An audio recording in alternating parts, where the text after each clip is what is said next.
Vážení cestující, omlouváme se za zpoždění vlaku.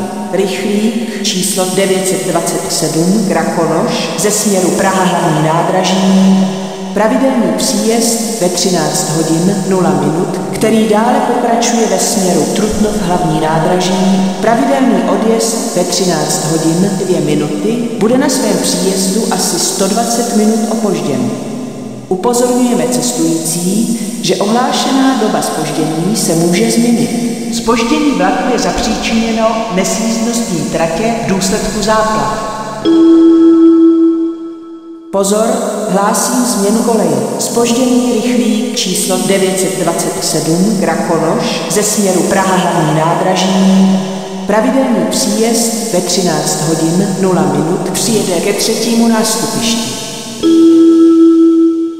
Zpožděný rychlík číslo 927 Krakonoš ze směru Praha hlavní nádraží, Praha-Libeň a Nymburk hlavní nádraží.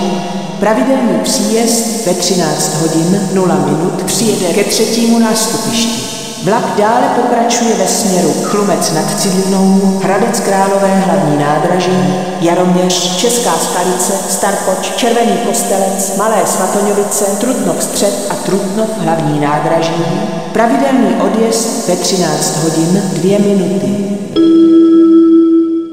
Zpožděný rychlík číslo 927 Krakonoš ze směru Praha hlavní nádraží, který dále pokračuje ve směru Trutnov hlavní nádraží, přijíždí ke 3. nástupišti. Nepřibližujte se ke koleji, na kterou výjíždí vlak. Přestupujte na 3. nástupiště do zpožděného rychlíku číslo 927 Krakonoš, směr Trutnov hlavní nádraží.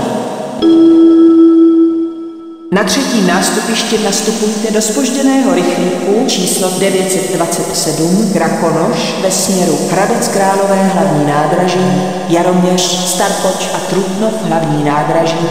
Pravidelný odjezd ve 13 hodin 2 minuty.